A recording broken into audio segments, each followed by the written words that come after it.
थोडंसं थांबवते. शंभूराज देसाई यांनी यावर प्रतिक्रिया दिली, ती आपण पाहूया. ही घडामोड घडते.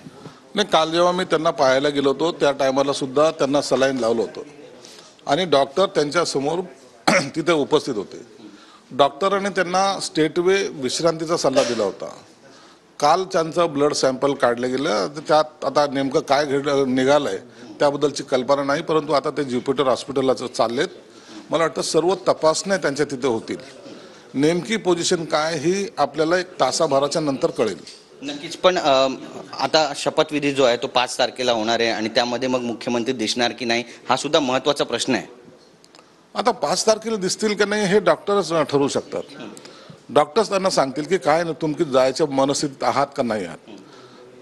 परंतु आमची सर्वांची त्यांना शुभेच्छा असणार की ते लवकर बरे व्हात. शक्यतो आता आम्ही सर्व आमदार एकत्रितपणे थोड्या वेळाने आम्ही बसू आणि याबाबत निर्णय सुद्धा घेऊ.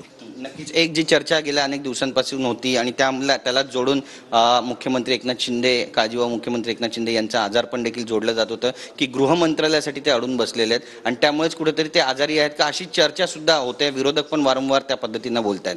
विरोधकाला बोलायचं सोडून द्यावं. तुम्ही आता वस्तुस्थिती पाहतायत, तुमचे कॅमेरे दाखवतायत.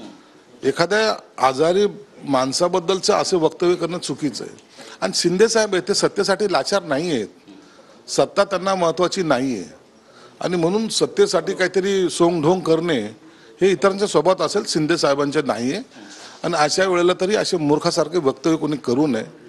त्यांना शुभेच्छा देता येत नसेल तर त्यांच्या विरोधात सुद्धा बोलू नये. नक्की. ज्युपिटर हॉस्पिटलमध्ये आपण पाहतोय आता काळजीवाहू मुख्यमंत्री पोहोचलेत आणि त्या ठिकाणी बरेचसे कार्यकर्ते, पदाधिकारी, नेते पण आहेत. मुख्यमंत्र्यांची एकीकडे काळजी आहे, दुसरीकडे हा सगळा मंत्रिमंडळ विस्ताराचा देखील प्रश्न आहे. अतिशय जटिल अशी ही सगळी परिस्थिती निश्चित जटिल आहे. कारण की आमच्या पक्षाचा सर्व निर्णय हे एकनाथ शिंदे साहेब घेतात. त्यांनी काय निर्णय घ्यायचा, कसा घ्यायचा, आता आम्हाला सुद्धा थोडंसं कन्फ्यूज तयार झालेलं आहे. म्हणून आम्हाला वाटतं शिंदे साहेब बरे व्हावेत. बरे झाल्याशिवाय आमच्या पक्षाचा निर्णय आम्ही इतर कोणी घेऊ शकणार नाहीत. म्हणून आता संध्याकाळच्या वेळेला जेव्हा आम्ही सर्वजण जाऊ त्या टायमाला खऱ्या अर्थानं आम्हाला सत्य पोझिशन काय ते कळेल. आणि हॉस्पिटलला सुद्धा आम्ही सगळ्या डॉक्टरशी आता टचमध्ये आहोत. शिरसाट साहेब, केवळ 2 दिवस राहिलेले शपथविधीसाठी गृह मंत्रालय तुम्हाला मिळतंय की नाही, रेव्हेन्यू मिळतंय की नाही? आता शिंदे साहेबांची तब्येत चांगलं होणं हा आमचा विषय राहणार आहे. कोणतं खातं कोणतं काय या विषयावर आम्ही चर्चा सुद्धा करणार नाही. नक्कीच. एक महत्त्वाचा प्रश्न आहे. गेल्या अनेक दिवसांपासून संजय राऊत म्हणतात की महाशक्तीचा हात आहे. एकनाथ शिंदे गावी गेलेत त्याबद्दल महाशक्तीचा हात आहे यामागे. राऊतच्या बोलण्याला आम्ही कवडीची किंमत देत नाही. धन्यवाद आमच्याशी बोलल्याबद्दल. Camera person